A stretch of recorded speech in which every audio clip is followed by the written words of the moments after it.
Good afternoon. Welcome to our first YSU Students United Forum and discussion.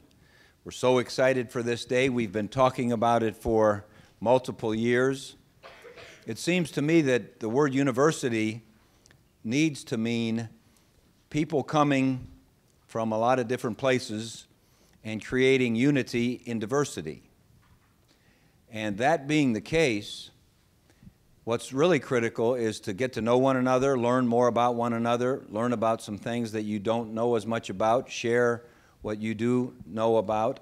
And this is our first opportunity along a series of topics that we're going to have. And this really was all the work of these three young ladies. And they gave me my cheat sheets. They just, all three happen to have three of the longest names in the world, so they wanted to challenge me. But Nor kind of grabbed a hold of this thought that she wanted on her campus to have a chance to have a conversation to help us all. And so she recruited two of her colleagues, and they went to work and took it and ran and decided how we were going to do it, and here we are today, and we're excited to get going. So I want to introduce the brains behind the entire operation. Nor Kalela, who is a junior, everyone knows Nor, junior psychology major from Denver, Colorado. We have Sarah Elizabeth Oditica, a junior biology major from Fort Worth, Texas. And then we have Marta Hergenrother, a junior psychology major from Salem, Ohio. And I'm going to turn it over to them. And yeah, how about a hand for... We're so proud of these three penguins, and we hope you have an extraordinary afternoon. Thank you very much, President Tressel. Like he mentioned, my name is Nor Kalela, and this initiative is a student initiative where we wanted to bring students together so that they can talk about their differences, but also feel like they are more alike than they are different. And that's what YSU Students United is. It's recognizing that we are different, but we are more alike than we are different. And in the future, what we hope to do with these events is to talk about things that aren't comfortable. So that's why this first event is about religion. In the future, we hope to talk about other discussions, such as gender, socioeconomic backgrounds, the different type of students we have on campus, the non-traditional and traditional students. And with that, we do have QR codes in the front, so please scan in because it'll ask you a question at the end to provide your feedback, and also the questions you'd like to see answered in the future in the discussions. And also, every time that we have this event, we're going to have different students on the panel because YSU is a diverse campus and we would like to switch out every single time. With that, I'm going to hand it off to Sarah Elizabeth. Thank you again for coming. We would like to put out a disclaimer really quickly. So the students on the panel are representing their religion, but they do not speak for the entirety of their religion. They're sharing their experiences through their perspective, and we would like for you to all respect that and to take what they say with an open heart. So once again, thank you all so much for coming. We're encouraging audience participation, so without further ado, I am going to hand it off to our moderator, Motaz Abdel Rasul.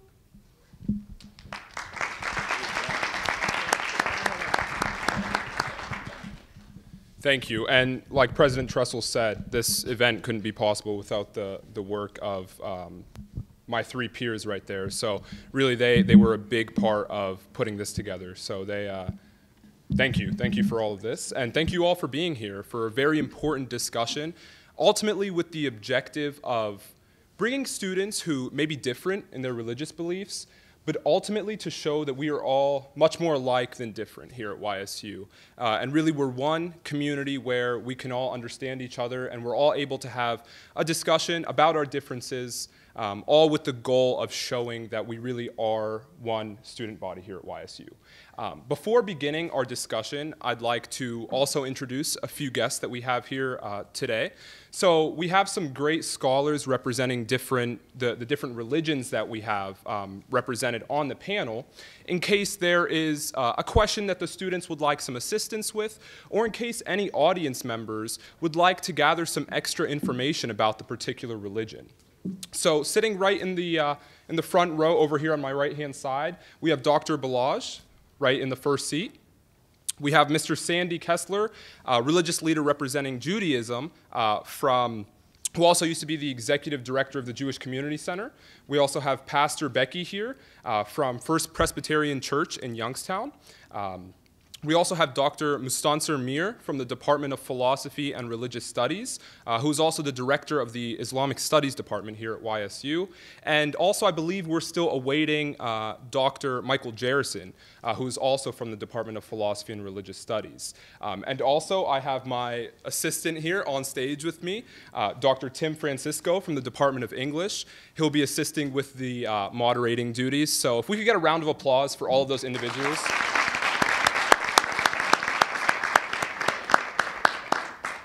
Great. And one last thing, just like you heard earlier, just remember that this is an event where these are students sharing their personal experiences.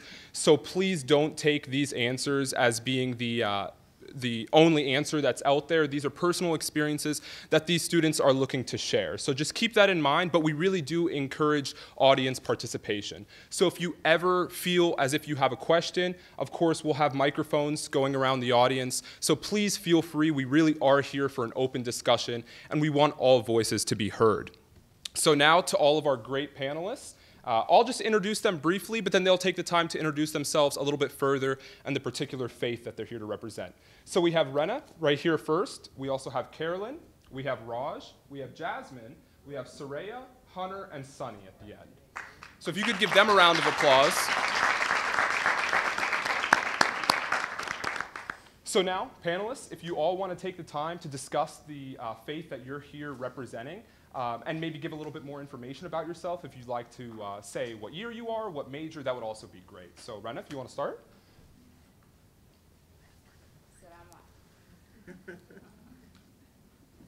Hello? Hello? Can you guys hear me in the back? Awesome. So allow me to greet you guys in Arabic. Assalamu alaikum wa rahmatullahi wa barakatuh, which means peace, blessings upon you all. My name is Rana Abu Hashim. I am a senior majoring in chemical engineering here at YSU, and I'm here to represent Islam today.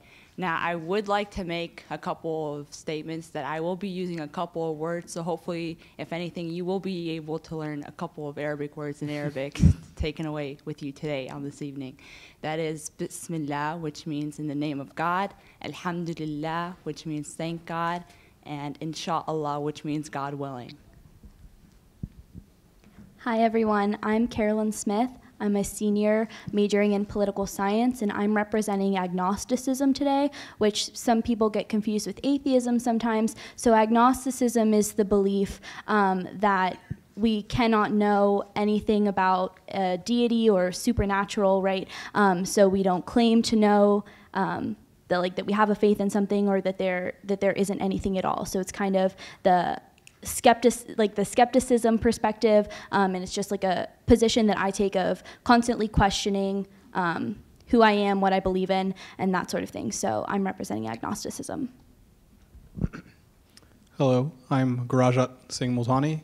I represent Sikhism, and Sikhism is a religion that originated in northern Punjab around 1500s, and it's a religion that was kind of like between Hinduism, Buddhism, and Islamic faith. It's developed in its own way, and it's been a part of my life since I was a child.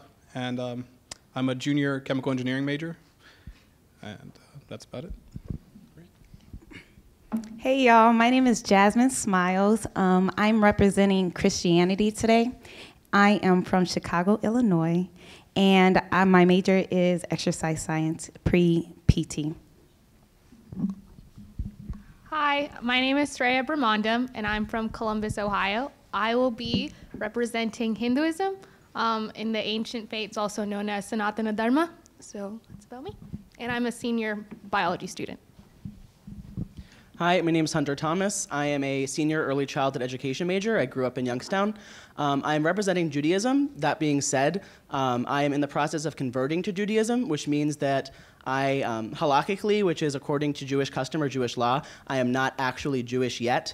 but I've been in the process of converting since August, and it's become a very large part of my life.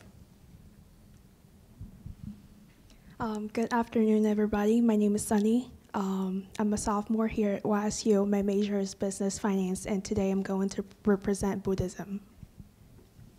Great. So thank you all, panelists, for introducing yourselves a little bit. And actually, for the first question, we're going to continue with a little general description of your faith. So if you could each take the time to offer just a brief description of what your faith really is, what you'd like to explain to others. If you were to encounter someone that had no idea what your faith was, what would you say to them? So if you could each take the time to briefly do that. If you'd like to start here, or you could start at the other end, panelists. It's up to you. Great. All right. So again, Islam is a monotheistic faith, which means we believe in one God, and that is Allah. Again, that's another Arabic word for you guys out there. Again, Islam translates to the word peace. Agnosticism, I covered it briefly in my introduction, but it's just the belief that understanding or being able to fully comprehend a god or something supernatural or gods is unknowable to human beings. So I don't necessarily say like there is no god or there is necessarily a god, right? It's kind of that I don't know in between position that agnosticism really represents. So like I said earlier, Sikhism is it's a religion that was based around Punjab. It's northern India and parts of Pakistan on the west side. It has been around there for hundreds of years now, and we believe in we're a monotheistic religion, and we believe in like peace and harmony, as well as the abolishment of the caste system, which was prominent in Hindu faith, and as well as we have 10 gurus, and the 10 gurus help us help set up, well, it was 9 gurus, but the 10th is our Guru Granth Sahib, which is our, you can say, equivalent of a Bible, and they help set up as well as establish our religion. So like I mentioned before, I'm representing Christianity, and what Christianity is there was this perfect world, and after God sent a man and woman on the earth, sent into the world. And sin is either hate or poverty or human sex trafficking. And God said, oh, I need to save my people. So he came down in man, and that's Jesus Christ. That's what we believe in, monotheistic religion as well. And he said, I love you all so much that I would like to sacrifice my life for you. And that is who we worship, is Jesus Christ. So like I said before, my faith is Hinduism. Essentially, it is a monotheistic faith and belief, although people do think that it is polytheistic, but it is actually monotheistic.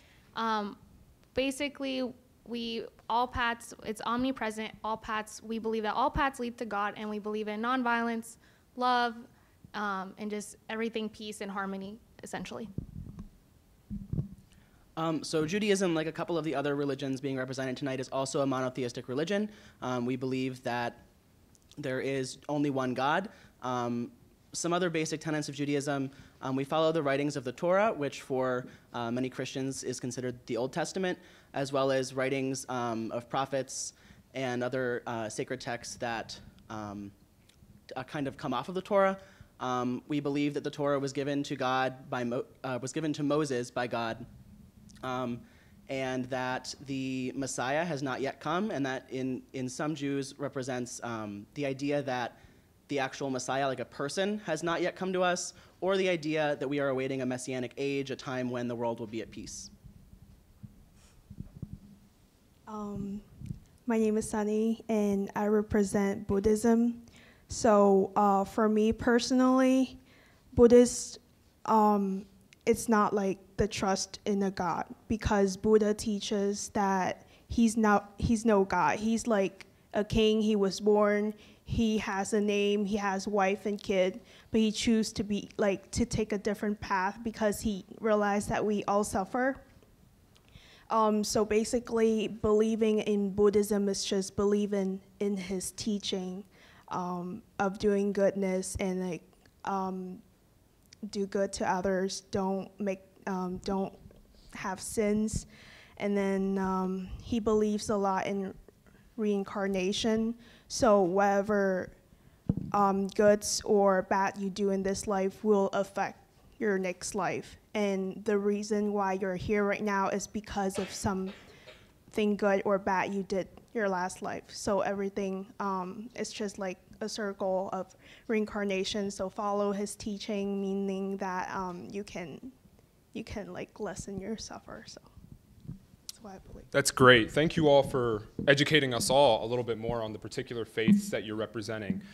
Sort of along the same line of reasoning, some of you mentioned that you were born into your particular faith, you practice since childhood. Some others are in the process of converting. So if any of you are interested in talking about what in particular attracts you to your faith, is there something that you have latched onto, or if you're converting, something that made that difference for you to make that process happen and to move forward? We heard a lot of great comments about how religions teach peace and other very important values. So it may be multiple tenets that you want to discuss or one underlying factor. So if anyone wants to take the time to discuss the particular faith, Rena, if you want to start. So as a Muslim, and many Muslims could relate, something that really attached us to our faith is our 5 daily prayers. And it is very essential to have that connection with God. Again, everyone has a New Year's resolution, right? I mean, once the New Year kicks around, everyone wants to plan what they have for the next year, goals. But no, our 5 daily prayers every day, within the time frame from Fajr to Dhuhr to Asr to Maghrib to Isha, which are the 5 daily prayers that we pray, that, during those time frames, we connect with God and we look back within the day, within the past years, within the past months, and for future, how we can perfect our character, and So I was actually born into my religion. So as a Hindu, we believe in that peace, nonviolence, loving, and serving everyone is the foundation that God has brought upon this earth. So I think what draws me to my attention, my religion, and what I latch onto is basically knowing that I need to spread the love and nonviolence and just dig really deep down and try to think of what why he is putting me through this path, and just try to be as humble and as peaceful as possible throughout when I pray or through any of my daily activities or anything like that. I know for me, so I mentioned that I'm in the process of converting to Judaism. And for me, there were 2 major things, I think, that drew me to the religion and to the community. I think one is that in Judaism, there is this concept of tikkun olam, repairing the world.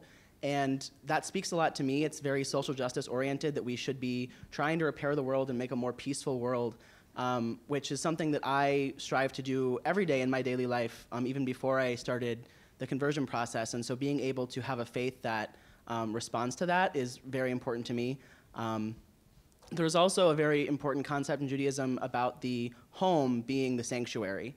And this comes about from the many times in history that Jews were expelled from the places where they lived, or expelled from their sanctuaries. And so the idea that we are able to celebrate many parts of our religion in the home, and that we are able to kind of incorporate it into every part of our lives, and not just something that we do when we are at a physical place of worship. And that to me is something that really spoke to me. Great. Was there anyone else that wanted to share? Sonny? Thank you. For me, I was born to Buddhism, and I did not, because my family go to temples and like all of that. So that's why I go. But I don't actually understand Buddhism until last fall, June last fall, 2018, because I go to a temple for a week and live there as a monk. For me, Buddhism, it's not just like a religion.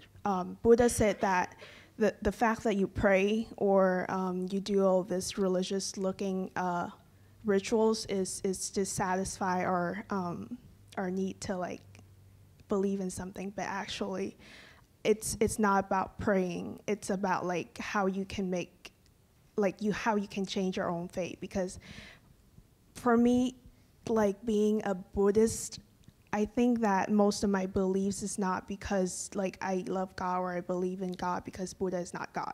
He's just a teacher. And then he teaches us that like there's no God who can, change everything for you, who can like give you whatever you ask, because we still have wars, like we still have prayers that not been answered yet.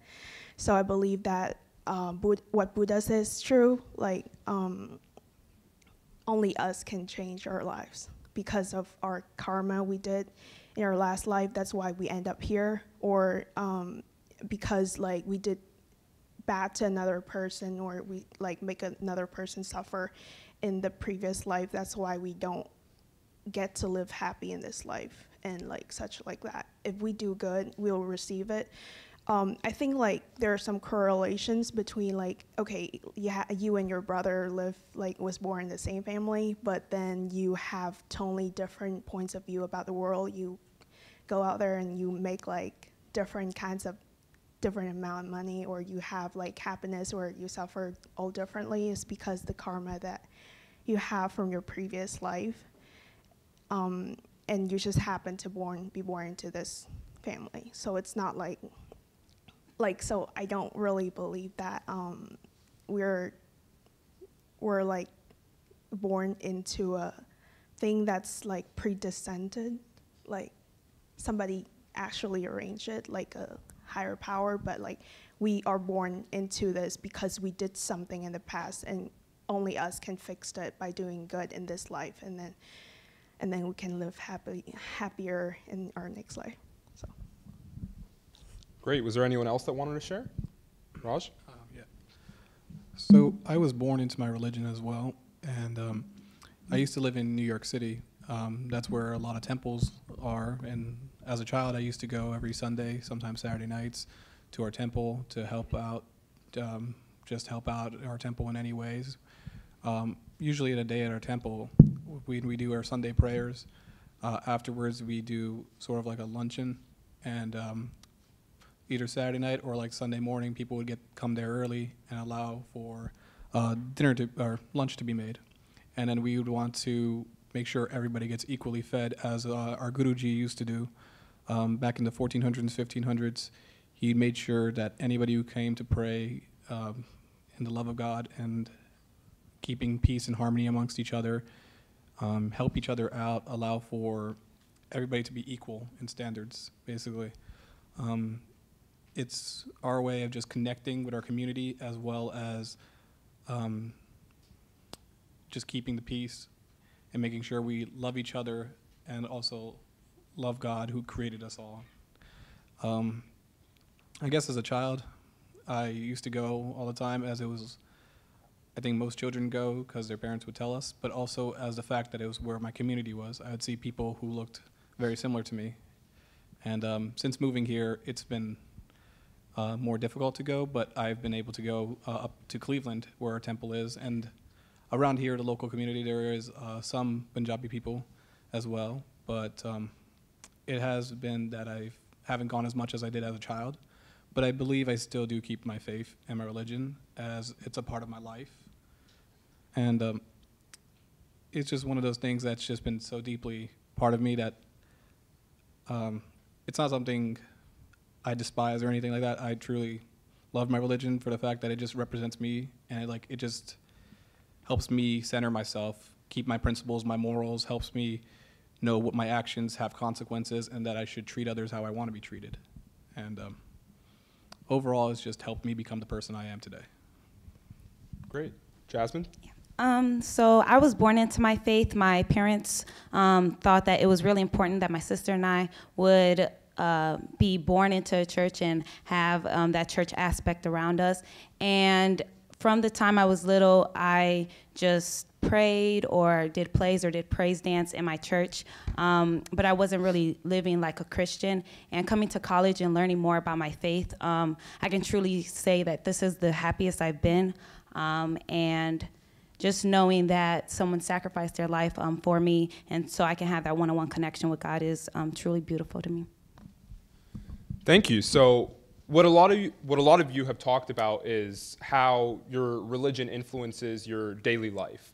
But are there any other practices? You know, Rena talked about our 5 prayers in Islam. Hunter talked about certain themes within Judaism that influence how he interacts on a daily basis. But are there any other ones that maybe someone who didn't touch upon that wants to share? Any other things that affect how they go about living their life daily as busy students? You know, things that they take time out of their day to make sure that they do. So whoever wants to begin, if anyone is starting, go ahead. I guess I'll start.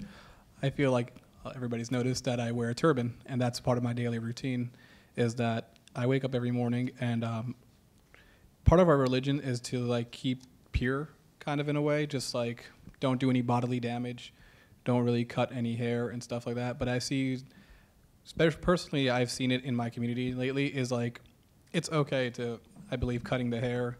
It was more of a traditional sense back then. I feel like more and more lately, people are more okay with us like trimming our hair, keeping, I guess, like in a sense, a bit hygienic. But most of us who truly devote ourselves to our religion also like to keep our like the hair on our head long, so then we can wrap it around in a turban. So part of my daily routine is like after I've like showered and everything, I like to make sure I wash my hair and brush it, comb it down, and then get it wrapped around my turban. I'd say this process takes about 10 minutes, but it's my way of showing appreciation to my religion, my culture, and basically my God. Like just showing that I still care about the people and I care. It's an important aspect of my life, I'd just say. Like, it's something that's part of my daily routine, and that it just helps center me every morning. For me, so Christianity is very broad. There's 2 sects, I guess you can say, that's under Christianity. You have Catholicism and Protestant, and other Catholicism, there's modern and traditional. Under Protestant, can I just pause there for a second? Yeah, go Absolutely. ahead. Christianity is even broader than that. We have, if you go way back, you've got when the church was first founded, we were founded with Jesus Christ. Mm-hmm. So Christ lived, he died, he rose. This is what we believe as Christians. And so the church was founded on Peter, the rock of the church. Mm-hmm. And from there, we have the church come down, and we believe that that's the universal church, or the Catholic Church, if you will. And then the church started meeting, and it was really a cool place to be until it became legal. And so, because, you know, it's cool until it becomes all right to do, and then, you know, it loses its coolness. So it became legal under Constantine, and when it became legal to be part of the church, that's when they had to start putting some rules to it, and started saying, okay, well, what does it mean to be Christian, and who was this Christ, and all these other things. And so councils started to meet. And so you had the Council of Nicene in 325. And when you had that council, they started saying, well, we have to start having some sayings of what this means, as well as our Bible and all these other things. Well, from there, you had some writings that came about that the church couldn't agree. And so you had your first split with the Orthodox and the Catholic Church. And then from there, some things happened some more, and then you had the Reformation with Martin Luther staying up all night writing, and he goes and he writes the 95 Theses, and he bangs it to the door, and then he gets kicked out, and then you have the Reformed Church and the Catholic Church. And then you have more splits from there. And so Catholic is a wide spread, or Christianity is a wide spread, but it is much bigger than just the Catholic and the non-Catholic. You've got Orthodox, you've got all these other things. And so a lot of us think, though, it's Catholic and not Catholic, but just to give it a little bit more breadth than that. But Jasmine, you're doing great. Sorry to interrupt. Thank you. Shout out to Pastor Becky. Jasmine, if you wanted to finish your answer, and then Dr. Jerison. So there's different denominations within the other non-Catholic, and for me, there is either Lent that you practice or Advent that you practice, but as long as you love God with all your mind, soul, strength, and as long as you love your neighbor as yourself, then that's all that matters. Thank you. Dr. Jerison? Yes, I would just like to, first off, thank everyone for speaking these things, but I'd like to ask the audience and questions being answered to make sure you pertain to your own personal observations, since you're not scholars of that religion. Religious literacy is very low in this country. We have no biblical scholar at the Senior University for the last 3 or 4 years, hasn't been rehired since then. So examples, Judaism, there's only one God. No, and the Ten Commandments, no God's put above me. And in fact, Moses threw down the snake, 2 snakes, his snake ate the other 2, showing that it was stronger. Today's contemporary Judaism believes this, but then historically. Sikhism abolished the caste system. No, it abolished the Hindu caste system, but it's only Punjabis, a certain jati, that usually can do it. The 3 HOs are looked upon disdain usually for conversion in that way. Also, it's not the fact that the hair can be cut. It's just a traditional thing. That's the 5 Ks that Guru Gobind Singh did that was done and has since then receded over the last time. It was created in the 1800s. Buddhism. It's not true there's no God per se. Some Buddhist traditions believe this. There's 1.34 billion people who practice Buddhism in the world today. And the bodhisattvas that many Buddhists believe in, which can't die, have superpowers, help people out, affiliate with what we generally describe as a God. Lastly, I just want to point this out that as we're talking about this, please just pay heed to your own experiences and your own things instead of making larger discussions. I would just say you did begin, or you did, right, by explaining that they were just talking about their own understandings of their faith. And I do appreciate that, Michael, that we are obviously a university, right? So we want to make sure that we're getting, we're getting everything correct, right? We're getting our history correct and that sort of thing. But I think they are just kind of talking about their daily experience. Yeah, so thank you, Dr. Jerison, for sharing a little bit more about the faith. But I think that goes to educate all of us. I think even our panelists, there's always more to learn about even their own religion. I think that's something we can all take away from this. But again, I think this is a process. These are our panelists who are sharing their individual experience with a particular faith, and I think that's what we should take away from it. Of course, take it all with a grain of salt. As we kind of preface this discussion by stating, these are just individual students who are looking to practice their faith in the best possible way that they see fit. So, of course, there are going to be particular things that they may not be discussing. They may not, they might accidentally misinterpret something. So again, I think that just provides an opportunity for all of us to become a little more educated. And again, if anyone wants any more in-depth information, our students will be here and our professors and religious leaders will be here as well too. So really with the goal of all of us kind of taking away a little more information and really just opening up the discussion a little bit further. So if anyone wanted to continue with that previous question about just individual practices within the day that kind of affect their daily life. Absolutely, yeah, Soraya? So since, like I said, I was born into the religion. So when I was younger, my parents would teach me little prayers. And so that kind of grew as I got older. Then I learned Vedas, which my father taught me, or the priest at the temple would teach me. And so I think it was important to me, and my parents actually made it really important that every day, once I wake up, after I shower and I get ready, before even eating any food or anything or drinking water, I go into the prayer room, or I have one in my apartment, little on a side, and I take the time, whether it's 10 minutes, 5 minutes, even if I'm in a rush, that I say at least one of the prayers that I was taught when I was younger, or one of the scriptures that I read from my Veda book. And so I think it's really important to me to make sure I do that without missing it, because otherwise it kind of keeps me centered, and it makes me sure that I'm still practicing my religion, following and believing in my faith. Great. Thank you. Anyone else would like to share? Carolyn? So just to provide a little bit of background, since I didn't answer the previous question, I was not born into agnosticism. It's something that I found along the way. I think I don't know if I'm overstating, but it might be rare that people are born into some sort of agnostic belief system, but I was actually raised Catholic, and so aside from like going to church and doing all of the community-based stuff that comes with Catholicism, I also went to Catholic school all the way up until college.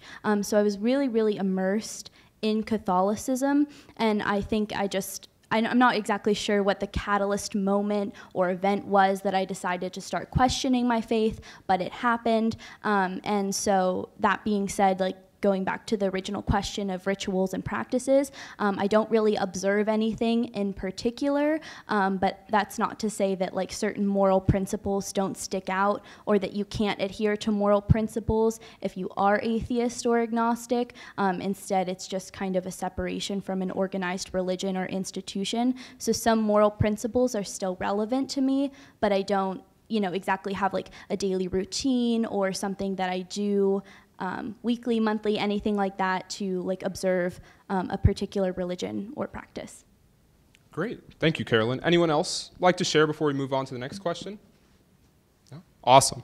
So our next question actually deals with your personal relationship with your religion. And not all of you have to answer, but if any of you feel strongly about answering, of course, the floor is yours. But have there been any personal experiences in your life that have really reaffirmed your faith? Maybe you were at a moment in your life where you were questioning your faith, and something occurred where you were like, you knew that you wanted to stick with your faith and you wanted to remain committed. Is there anyone that ever experienced something like that that really made them think about their belief system and really made them proud that they are a follower of that particular religion? I'll go. So education is actually really, really important to me. So I guess I'll kind of tie this into this. So like many students, not every test or not every acceptance letter was going to go your way. And so there have been times where I didn't do well on an exam that will get me to my future goal.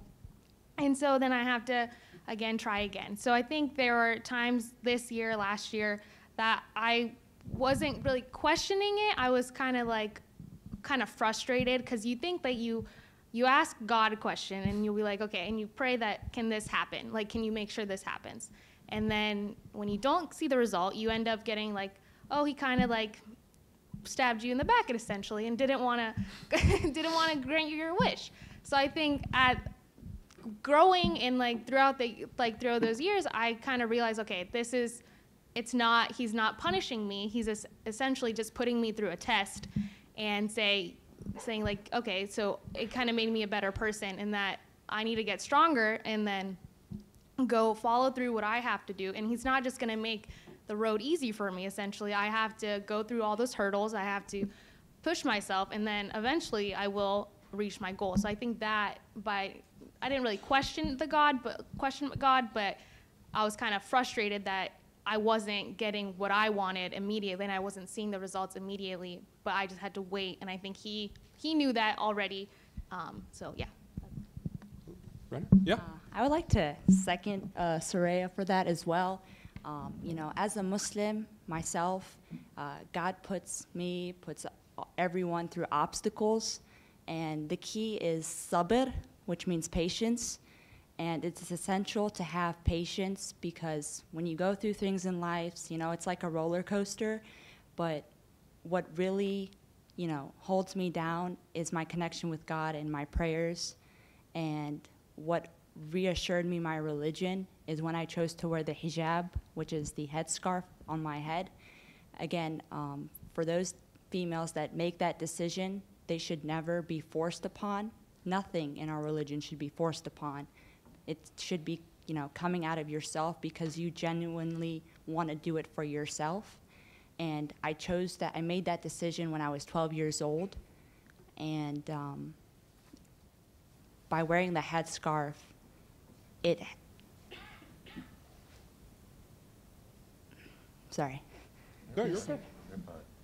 by wearing the headscarf, it has only strengthened my faith because I know with wearing the headscarf, there are certain criterias that a woman must bring to the table, and that is, being respectful, being honest, praying her 5 daily prayers, being conservative, and I continue to hold up to that.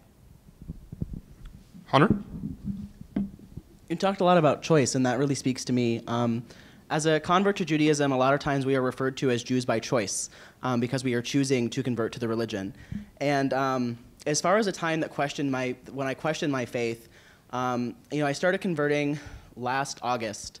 And so when the shooting at the Tree of Life Synagogue in Pittsburgh occurred, I really started to question what I was doing. I started thinking, I am converting into a religion that has been persecuted for hundreds, thousands of years. Is this something that I really want to do? And I did a lot of reflection, a lot of prayer, thinking about that. And when I came out of that situation, what I found was that I had an even stronger desire to become part of the faith and part of the Jewish community, because we should always stand up against hate, and we should never be afraid to be who we are. And that, to me, I think, is one of the most important parts of how I practice my religion, is just being proud of it. When I do talk about my practices a lot. I talk about when I go to temple and what I do for the holidays, and a lot of times that leads people to ask, well, are you Jewish? And I do always lead with the disclaimer that I am not Jewish yet, that I'm converting, but I am very proud to speak about it because I want to be a proud member of my community and the community that I am choosing to be a part of, and to not be afraid of doing that. Does anyone else want to share? Sonny? Like Dr. Jerison said, there might be, because Buddhism, they're like widespread across Asia. So when they comes to our country, we were taught to view him as a teacher, because he was a king. He had renounced his throne to go to the mountains and become Buddha. And I think that I kind of come to really believe in my religion is because although we pray to him, we follow his teaching, but he does not answer or he does not solve the problems for us, because we cause the problems. Then if you, for example, if you want to be richer, go out there and give your money to the poor. So stuff like that. He's not going to change anything for you just because you pray, because I prayed when I was little too, and nothing happened. So he teaches us the concept of karma. If you do something, it's going to come after you. So I try to be really nice to people, and I try to understand their feelings, not to be angry when because it's gonna hurt their feelings and bad stuff's gonna come after me afterwards. So before law come in, those are not against the law, but I feel that's what I need to do, and that's the first thing. The second thing Buddha taught us is not to kill anything that's alive, living animals and stuff like that. So for some religions, they don't eat cows or pork, and I think that's a little bit discriminating against other animals. So so I think none of the animals should suffer, and if you kill a lot of animals, or you kill even you suicide or kill yourself or anybody in this life, you might be, I don't want to say this, but you might be eaten by that same thing that you killed in your previous life. So we try not to harm other stuff, and try to live in harmony with everybody else, because the energy that we give out to the universe will come back as us. That's karma, how I understand it. And because Buddhism correlates, it matches a lot with what I already believe in. During my 19 years, that's why I kind of just try to know more about it and see other perspective if it matches also with my prior belief or not. and so far it does. So Great. Yeah. Raj? So going off what Dr. Jerrison said, it is true that the 5Ks has been like a tradition held by Guru Gobind Singh and like going on forward. I believe that it's not enforced upon us, but as most, I believe, males as they come of age, a lot of them, I think it was just an aspect that's a part of most Punjabi households is, would you like to cut your hair or not? And I don't know, it's just an important thing in the culture that like a lot of, I believe, not just males, it's like females as well. It's just overall, they just kept up the tradition, and then it just kept going on. And it's not just hair; it's also the gada, kirpan, everything like that. Like you said, there's 5Ks, and it's like, I think I see my father do it every day, basically. The 5Ks is his way of like honoring our religion, honoring the sacrifices that our people went through and everything along the way. He wears his turban every day. He wears his gada, his kurban, his kacha, everything. He just, and I guess just seeing my father go through the process every day, getting ready, and just like this is him acknowledging his just tradition, his culture, and it just helps affirm my belief because I did struggle at one point, I believe, in my life as a teenager. Just going to like high school, middle school, I just thought it'd be easier to conform, just become like everybody else, just cut my hair, just kind of disregard part of myself. But I believe like just seeing my father, not even just my father, my uncles, my cousins, just it helps me center myself. And I believe like the 5Ks, like you said, is an important part in the tradition as it wasn't originally, but I think it's just adopted on and it just helps kind of distinguish us and keep our honor in a way. Thank you, Raj, and thank you to all the panelists. I think they've provided a great account of their personal experience with their particular faith. And like I mentioned, we really want to extend this conversation within the audience. So at this time, we'll have some microphones floating around. If there are any audience members that would like to ask a question of all of our panelists or of any particular panelists specifically, really, the floor is yours. Like I said, we really want to have this great conversation going forward. So anyone want to take the first question?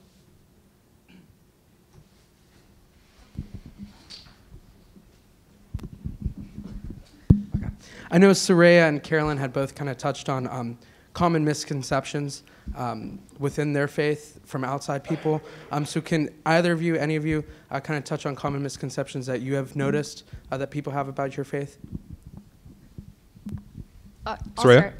So I guess one common, I see a big common misconception is Hinduism is not polytheistic. It actually is monotheistic.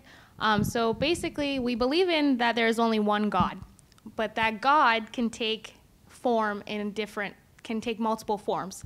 So, for example, is one of the gods. So the God that we believe in is also Vishnu. So Vishnu is like the creator of the world, and he's like the overseer. But the God inside of Vishnu is also in Shiva, which is the destroyer. And then Brahma, which is the preserver. So in each of these gods, I should say, it's the same one, but they're just a different form. So we believe that cows are also holy, so we don't kill the cows. So we believe that the cow is also God. So it's just not. So I guess that's a misconception because they see different names and different pictures and forms in like the textbooks and stuff, but it actually is just one God taking multiple forms, but it's just the same one. Great. Would anyone else like to share any misconceptions about their faith that they'd like to speak on? Carolyn? So in the beginning, I kind of addressed the difference between atheism and agnosticism. But one thing that I think often happens is that people assume that atheism or agnosticism means a lack of moral principles entirely. So I think that like a moral system can exist without a religious institution. And so that's just something that I think needs to be clarified sometimes. Hunter? Oh, Jasmine? Oh, okay. Great. One of the biggest misconceptions for Christianity is they think that the church is the religion. And I think this is a misconception only because people put their faith in the church, and they put their faith in the people that go to the church, but hurt people. So there is broken people that's in the church. And if you know that your God is a loving God, our God is a loving God, then there is, then that misconception could, be gone. Thank you. Well done, Jasmine. So I think something that I wanted to touch on was that there is, no single type of Jew. Like Pastor Becky was saying, with Christianity being a very large community with people that have different beliefs, and Judaism is very similar to that. There are many different denominations with many different belief systems and levels of observance, and so not all Jews, not all Jewish men cover their heads with kippot or yarmulkes, and some Jewish women choose to, and not all Jews keep kosher. And one of the big ones that I get a lot as a convert is, well, you don't have a Jewish name. And it's important to understand that besides being a community, a people, a lot of the names that we think of as like stereotypically Jewish names are Eastern European Jewish names. And there are Jews all over the world of every color. And there are plenty of Jews like me who are in the process of converting or who have already converted, who may have been part of other religions previously or of different cultures. And so it's important to recognize that just like people of Christian faith or of Muslim faith or any other religion, that there are lots of different, we are not one people, we are many, part of one. Great. It's a common misconception. I actually could backtrack. I maybe made a mistake about the caste system. I guess the way that our religion actually was set up, they didn't agree with, I'm not 100% sure, and Dr. Jerison could back me up on this, is that they wanted to abolish the social economic caste system because they wanted people to have the mobility to become whatever they want. So like back then, I think it was like once you were born into like a lower caste, you weren't able to really move up. So I think that's the one thing that the Sikhism wanted to do, was like allow people the mobility to going up or down the social economic ladder. Yes, I think it's a good direction you're moving in. Guru Nanak, who created it, said, "Nakke Hindu, nakke Muslim." I'm not Hindu, I'm not Muslim. But still to this day, people get confused when they see Sikhs wearing, like you said, the head covering and think they're Muslim, right? Yes. And so you still have this issue. But Nanak wanted to, and he welcomed all people. So the langar, which you mentioned before, which is the eating for everyone, they make it vegetarian so that anybody can come. Mm-hmm. So even though Sikhs eat meat, they want to make sure Hindus can come, so they make it vegetarian. So they make it very inclusive. One thing to add, too, from this is great, is that I think on this panel right now, we have about 6.5 billion people's faiths being represented here. There's 1.8 billion Muslims in the world today, about 30 million Sikhs, 2.2 billion Christians, about 1 billion Hindus, about 1.3 to 1.34 billion practicing people who practice Buddhism. One thing I'd say about Judaism is that it's not as widespread as Christianity. There's actually there's a bigger margin of error in the Chinese census than are Jews in the world today. So it's very small compared to the other ones. The Sikhism is actually the 5th largest religion, but as you said, it's very widespread and it does have its denominations. Thank you, Dr. Jerison. Rena? So I have two misconceptions that I personally think that need to be kind of fully explained. And the first one is, I'm pretty sure you've all heard of it somewhere in the news, in the newspaper, and that's the term jihad or jihadist.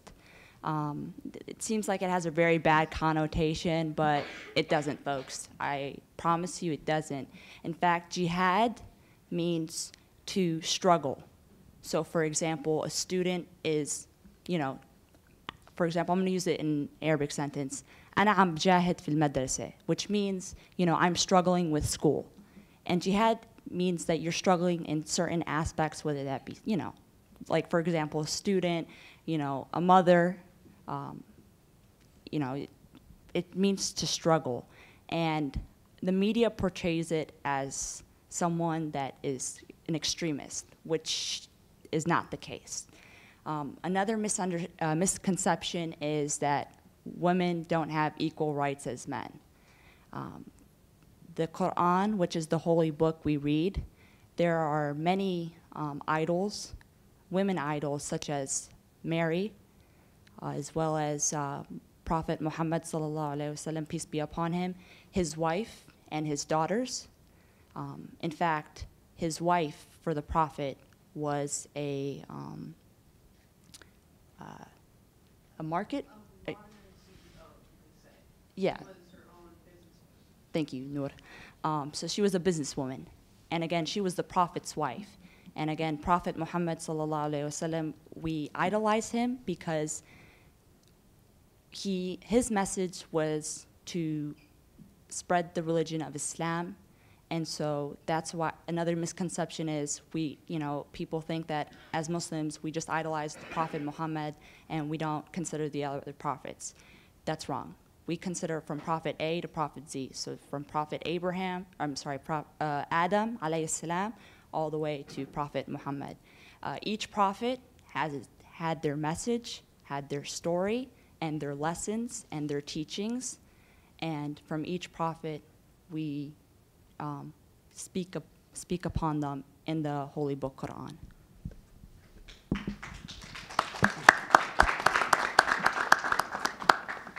Anyone else like to share on this question before we move on to another one?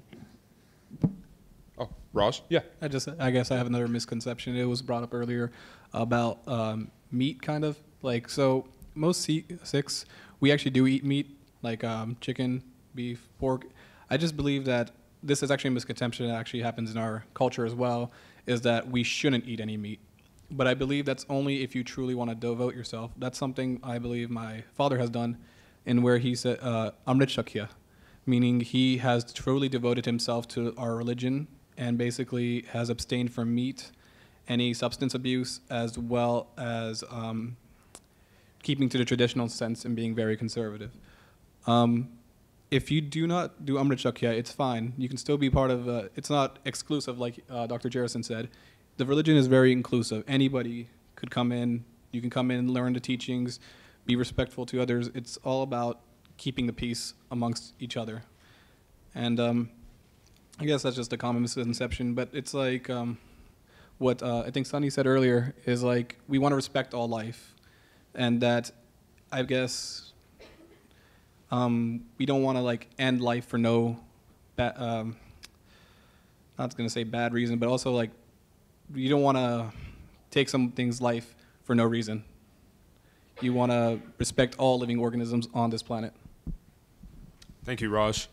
Any other questions from audience members?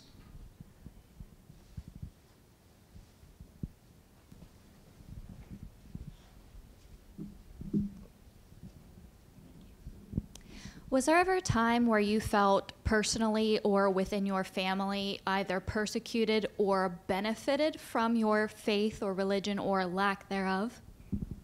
It's a really great question. Anyone want to begin? Hunter, go ahead. I'll say, as a convert, coming from a family who, my immediate family, my mom, my brothers, are not really religious at all. My grandma is Catholic. And so while my grandma, as a practicing religious person, understood the need for me to, I guess, find a faith and be comfortable there, my immediate family is a little bit uncomfortable with it just because they don't understand why I would want to do that. And I think that that's something that a lot of converts to probably any religion feel, is that they have to kind of explain themselves to their family. I'm lucky enough that my family, while they don't quite understand why, are also very supportive of my choices. And I'm very lucky in that regard. I don't think that every person who does this, who converts to any religion, is that lucky always with their family understanding them. So, but that's just my side. Sreya? So basically, like I said, my entire family is Hindu. So like I mentioned before, that there are different forms of the God that we worship. So I think each of us believe in a different or idolize a different form of the God more than the other. So, but essentially we cling on to our religion. And I think if we're angry or sad or happy, I think that our religion just brings our family back into its center. And then also, like, in the people in my community, they can be as religious as just, pray on the holidays, or be as religious as they go every day to the temple. So I think it's really important that you understand that, like, it's not like a set in stone, like you have to do this, you have to do this, you have to do this. But it's essentially like what you are brought up on, or what you have your relationship with God, and how you can make it work and then believe in that yourself. Anyone else? No, that's okay. Any other questions from the audience? We have a few right here.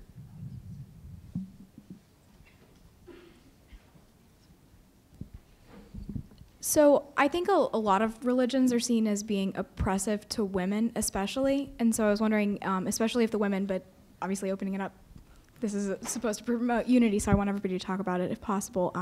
How does your religion either, I guess, how does it empower women? Or I guess, is it a misconception that religions are oppressive to women? If you could just talk about that a little bit. I guess I'll start.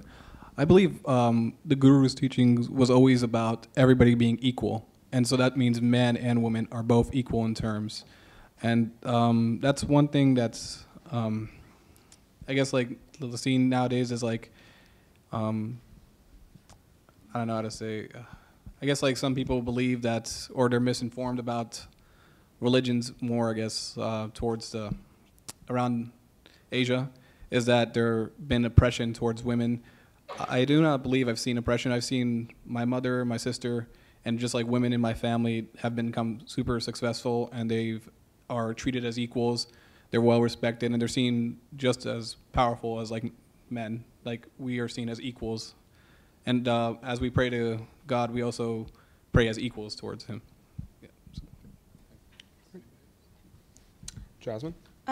For Christianity, I know there are a couple of books in the Bible that I've studied. So one being the Samaritan woman, and how, sorry, let me start back. One being, because we're out of Mark right now, but one being, they talked about divorce, and about divorce is the men could divorce, but the women could not. So Jesus raises the status of women in that scripture, and said if a man divorces a woman, then he commits sin against her, and vice versa. So he raises the status of women. Also, when Jesus is walking, this woman touches his robe, and he said, "Who touched my robe?"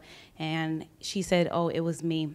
And he called her and gave her a new identity and called her daughter. So that's also valuing the woman. And I think, I guess, a misconception is that women are not valued, but women are definitely valued in the Bible. And Pastor Becky?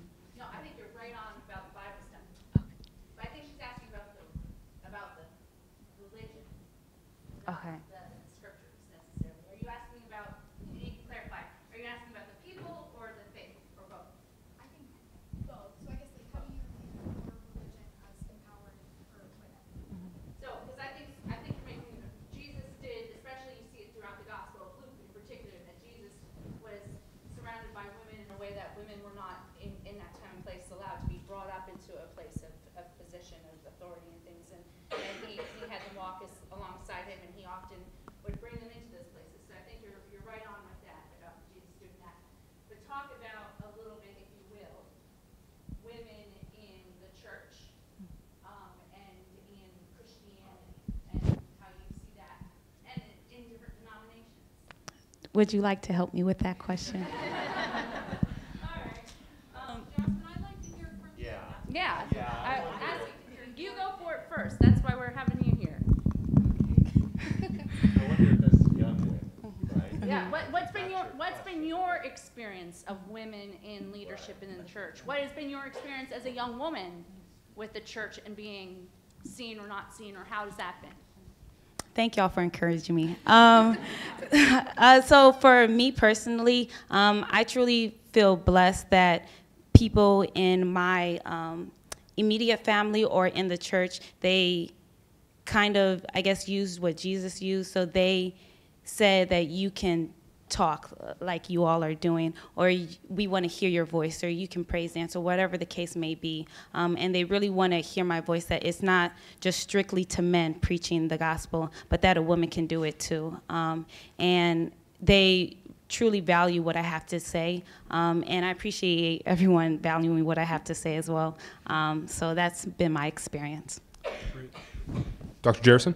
If I could just add to the larger question, too. So every institutional religion on here that's being demonstrated is patriarchal. Sweden just actually made a law just saying you can't call God he anymore. But look historically at the way Jesus, male, the gods are depicted as a male, all the gurus are male, the Buddha's male, Moses, I mean, all the figures. So we can always cherry pick in the scriptures certain things, but it has been largely dominated and controlled by men, and heterosexual normative men, by that matter. So I think the question is saying, to hear from your experiences would be great, because we're seeing changes right now. But let's not cast this as a equal balance thing historically, because it hasn't been.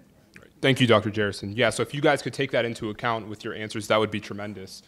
Rena, are you ready? So based on my personal experience, you know, being a female in Islam gives me the same opportunity as my brother, you know, as any male. Also, being a female, there's a saying in Arabic, you know, that heaven is underneath your mother's feet.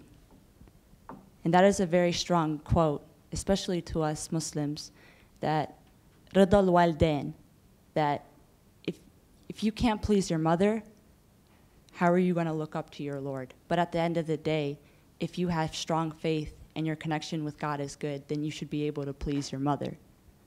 So the women in Islam is very, very highly honored. Do you all, do you all think, you know, and I think this is part of your question, Michael, do you see differences generationally, like between, you know, sort of your parents? I can think of my own faith, right? I was raised Greek Orthodox, and my mother's had a very different experience from my sisters. So do you think there's a generational change? Soraya? So I agree. I think there is a generational change in Hinduism. Looking how my grandparents and my parents, I guess the only word I can think of is like kind of like stricter, in a sense that they follow every rule to essentially try to the T. In my generation and like the kids younger than me, our parents are trying to teach the younger ones, like, you know, about the religions. But I think it comes back to, if your parent wasn't as, strong in the foundation to teach your child, I kind of see the religion kind of like it won't be able to be passed on to their grandkids or their great-great-grandkids. So I was fortunate enough to have both of my parents are very religious, in the sense that they teach me, like, every time, any holiday or anything, we go to the temple, and then we come out after the temple and we'll ask my parents, like, why, because we don't know everything, so we ask, like, why did they do this? And then we learn, and it's better for us to learn, so then I can hold that and I remember those things, so I can teach my kids one day, and then hopefully they will take that with them. So I think it's important that it kind of keeps it from the beginning, that it keeps it going, so the religion doesn't like kind of dwindle away. Great. Anyone else on Dr. Francisco's question? I was just curious. So the generation that I live in, compared to, for example, my mother, it's completely different, because one, the society that she came from and the background that she came from and the opportunities that were given at her time were very small to compare to what I have and the opportunities I have. Now, just a little background on my mom. My mom was born and raised in Palestine, and that was back in the early 70s. And so, you know, now she tells me, do everything that I wasn't capable of doing, and that is, you know, the right to have an education and, you know, pursue a career. And, you know, she graduated high school, but, you know, she wanted to pursue her degree, but, you know, she couldn't. But at the end of the day, she's happy at where she's at. But again, I do want to make a point that it depends on the society and where you live, because within that society, there's only certain opportunities available to you. So for example, like Malayla, Pakistan or Afghanistan? Afghanistan. Afghanistan, you know, girls weren't right to have the education. That's not because of the religion, that's because of the society that, you know, interpret the religion that, oh, we men have a say, you know, women are supposed to stay at home, you know, clean and cook. That's not the case. And they claim themselves as Muslims. They're not Muslims. At least they're not following the beliefs. They're not following what's written in the Quran. So again, at the end of the day, everyone has their own interpretation. But if you really want to interpret and understand someone's religion, you read the Holy Scripture. If I could just add to that, what was just said, previously what you had mentioned too was the fact the role of the mother being very important, which is why some of the organizations, the Taliban and others, have targeted the education of women to keep the mothers less informed, because one thing you need before you send your son off to war is your mother's blessing. So it's very religiously intertwined here, and I think the point is just that it's different perspectives on the religion, but certainly this is why mothers are very much a focus in education for women in South Asia and beyond.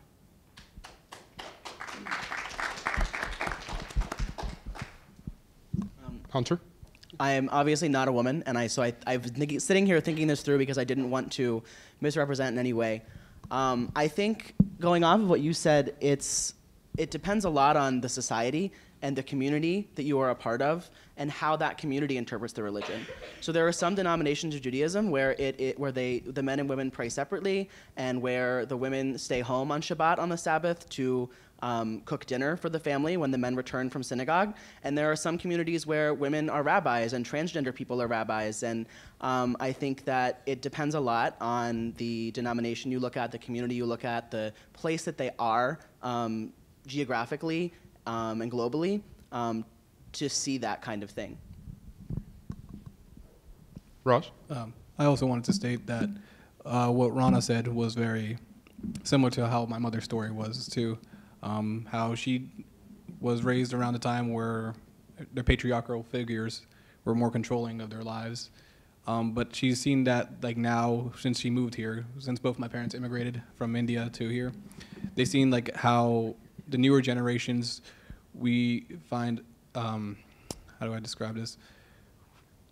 We believe the women to be very strong, sometimes even stronger than us men, or I believe most of the time stronger than us men. I just look at my mother and my sister and the struggles they go through, and I get strength from them, I believe. Great. And I guess one thing that is noticed is that we do pray separately, but it's like it's like an aisle. Like men would be on the left or women would be on the right. It doesn't matter which side. But I did notice this at Lungar in the generation to come. Whenever I go down to the Lungar Hall, or where we're cooking the food for our Guru Rasab, that's where I noticed that it's very equal, and that men and women are equally cooking the food for everybody. It's not just like thought of as a woman's job. So it's just everybody's there, everybody's helping out, everybody's equal. If I could add to that too, well, a nice thing at the Gurdwaras, which a Gurdwara is the temple, it literally means a door to the Guru, is that the Guru, as you mentioned before, the Guru Granth Sahib, it's the book. So you don't have a minister or a priest or an imam. You don't have to worry about gender dynamics because there is no male or female in charge. The book's in charge, which avoids that gender discrimination and distinction. Great. And I think with only about 15 minutes left, we really want to bring the conversation more towards unity. So we talked a little bit about differences between particular faiths and our panelists' individual experiences with those faiths.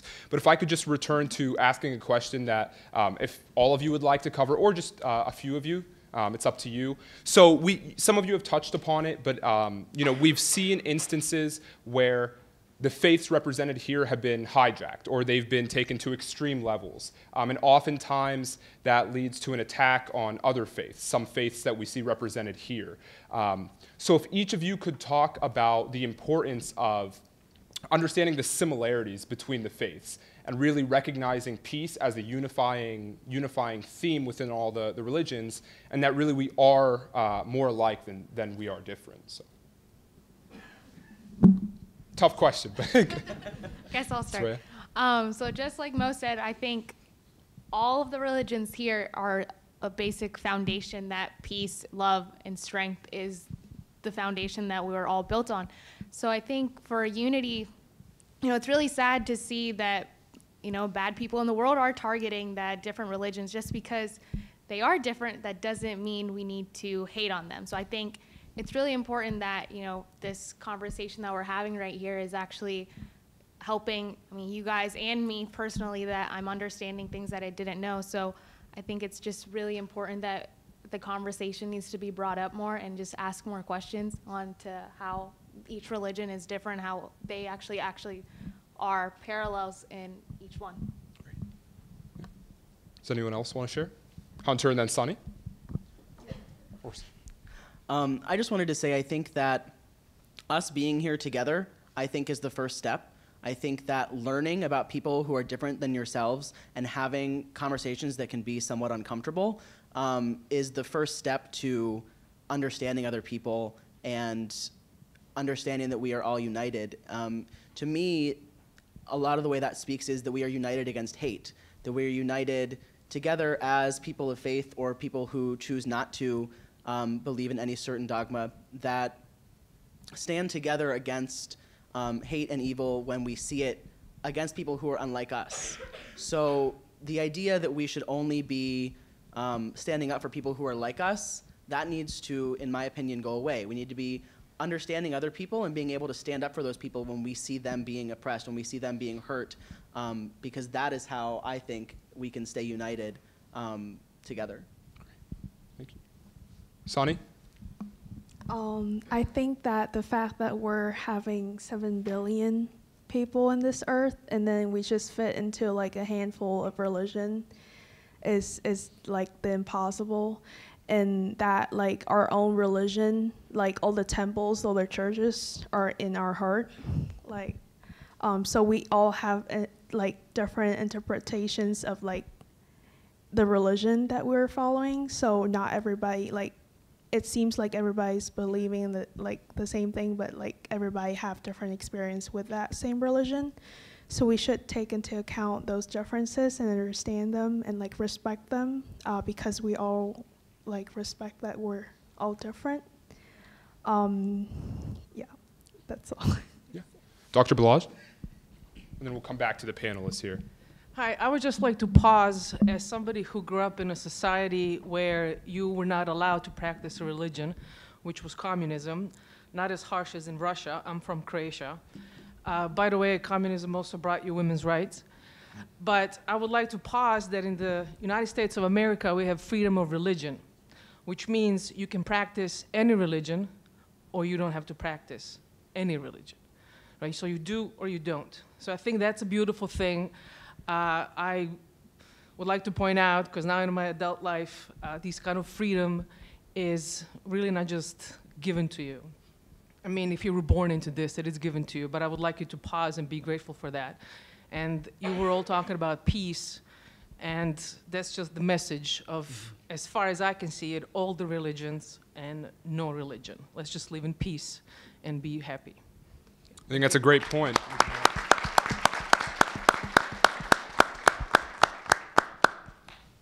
Thank you, Dr. Blas. You kind of read my mind. Honestly, it starts with you. At the end of the day, it's your character and, how you treat other people. We are all on this earth for God knows how long, but if we don't get along together, when are we ever going to get along? And it's essential that, it starts within your community. You can make a difference. Put religion aside. At the end of the day, we're all human beings. We all came, we're all made the same way. if anything that's different amongst us, whether it's our eye color, the skin color, our hair color, just our, how we look. But at the end of the day, we need to get along. We may not agree all the time, but we need to be respectful of others. And it all starts with, we all learn the seven pillars of character in school, but and also our parents. Our parents are essential. Shout out to all the single mothers, the single fathers. For those of you that have both parents, you guys are fortunate enough, but you really need to discipline your children to respect and be kind to one another. And sharing is caring, and to make this place a better place for not only us, but for the future.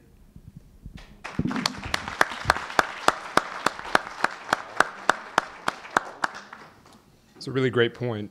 Does anyone else want to add to that? No? Dr. Jerison? This has been wonderful, and Mohandas Gandhi once said that the only evil that exists is within ourselves, and that's where the battle must take place. One thing, I mentioned how diverse the panel is, that doesn't have on here is new religious movements. And I am of a new religious movement. And for example, when people ask me, do I believe in God, I say, I don't care. And what's interesting I want to point out here is in the United States, religious identity is so important, more important than in other countries, by the way. So notice, too, on this panel, how much the focus has been on divinity and belief in God, or what type of God. Mine, it doesn't matter. So notice, too, how we get conditioned in our society to think of certain categories and things. And to be careful as we begin to think of unity, to go beyond the categories we've been groomed to think about.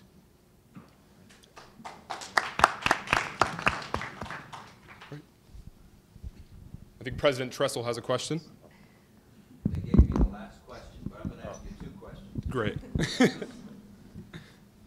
So my first question is, if when we're done here, after we give you a standing ovation, if you would stay right there, because I want to bring our 3 organizers up so we can have a little picture and tweet out to the rest of the world that YSU students are united. Okay, so that question is a yes or no? Yes? Okay, good.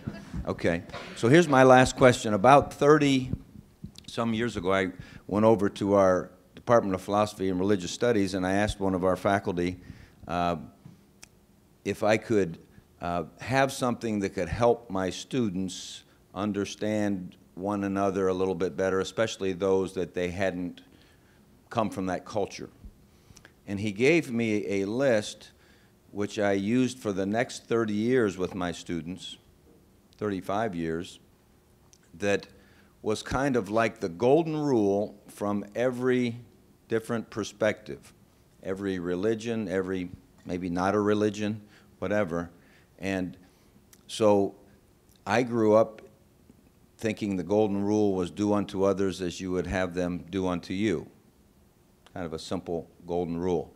My question is, from your background, from your experience, what would you consider the golden rule?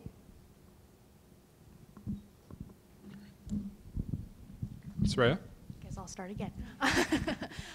So I think the golden rule in my religion essentially is to, I guess there's kind of like 3, I guess. So A, love all, serve all, which just basically means that, love everybody, and if you can, help everybody. But that also means to help yourself first before you help other people. And also, other one is help never, hurt never, kind of goes with that one as well. So you should never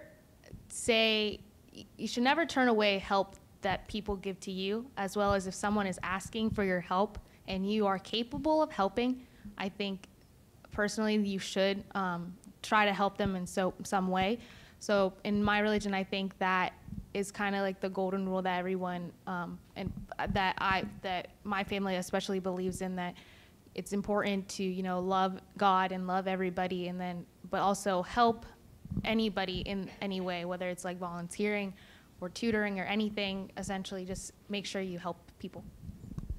Jasmine? Yes, definitely to add on to what Soraya said, it's definitely love for me and for my religion. I think that if you love your enemies, if you love yourself, if you love everyone around you, just show love unto others. That can really bless the next person who may not feel that love.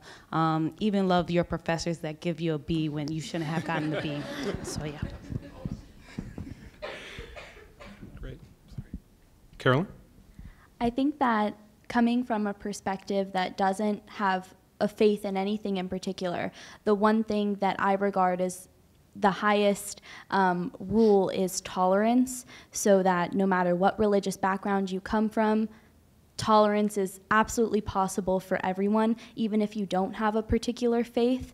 And I think that what happens sometimes is that agnosticism is framed as like, maybe this is not the right thing to say, but like, you know, agnosticism is framed as like, we don't really care. But I think that that's absolutely untrue. I think every religion is important in its own unique way. And I think it's wonderful that I can even talk about the fact that I question my faith or lack thereof all of the time, and have this wonderful panel of students up here who are going to say, yeah, we support you. So I think tolerance is number one. Sonny? There are two things that I want that are like the core values that I believe in Buddhism. The first one is being patient. Being patient when like other kind of like get angry at you. Don't throw like anger at them also, because that's not gonna end. Like, be patient with them and think about it first before you actually do or say something that hurt them. The second one is like everything happens for a reason. Because you cause something, then it comes, and then you have to face it again. So, I mean, like, just try to be good to others, like all the religions, other representatives of other religions have said, like give love and then receive love. Like, don't hate on other people. So. Rana? What I believe is the golden rule is the 5 pillars of Islam, and that is Shahada, which is I bear witness and know God, but Allah, which is God in Arabic, and I bear witness that Muhammad, sallallahu alaihi wasallam, peace be upon him, that he is the last messenger. The second pillar is prayer, which is Salah, our 5 daily prayers. Again, I emphasize on like the our connection with God. The third pillar would be Hajj, which is pilgrimage to Mecca. The fourth pillar is Zakat, charity. I've emphasized how like to repent and our connection with God is, very, important. But another way to, if you're going through some type of misery or crisis or whatever the case may be, charity, giving back to the poor. A lot of people out there are really struggling, but again, we really emphasize that zakat, which means charity, is important, so that is why it's one of our pillars of Islam. And the fifth is Saum, which is fasting, which is coming up May 6th, which is the month of Ramadan, where we fast from sunrise to sunset. And again, the reason why we do that is for those that go, Allahu Alam, God knows how long without eating or drinking. And so we do that from sunrise to sunset. And by doing that, we also, focus on our patience and other characteristics that we could build amongst ourselves that are, is one of our weaknesses. Anyone who hasn't shared, or Raj?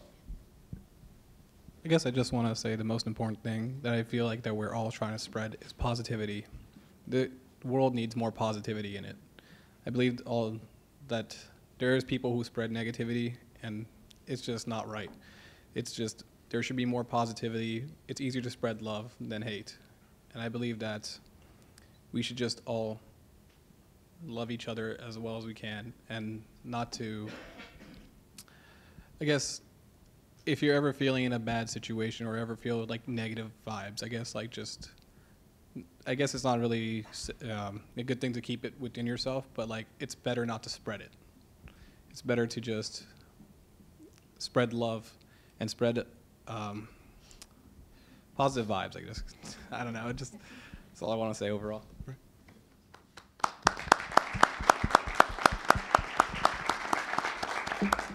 And just to tie this all back together, please remember that these students are representing their personal experience with their faith. Religion is often a taboo topic to discuss, and all of these students did a really great job educating all of us on faiths that we may not know much about, with the goal of really showing that we are more similar than we are different. And it is really our differences that make us unique, but it's the fact that we are unique, that we can all come together, we can learn, and what better place to do that than here at a university. And we should be glad that Youngstown State provides the opportunity for us to have these conversations.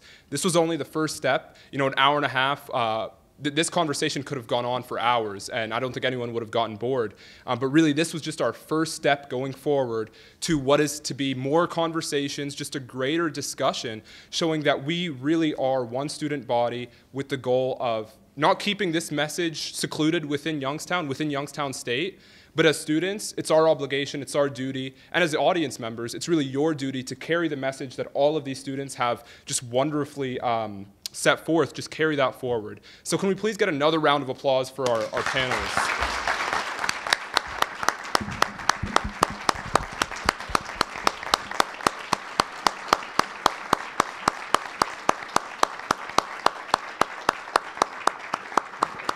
I would just like to give a quick shout out to everyone who's been part of this process, from the YSU marketing team, who's been with us from the beginning, to Shannon, thank you so much for helping us, to President Tressel for giving us this opportunity, and to all of you who came here to share this experience with us, and to our student panelists. We hope to have these future events where we share our differences and realize that we are more alike than we are different. Thank you very much, and please provide your feedback through email or through the QR codes. Have a great night. Thank you.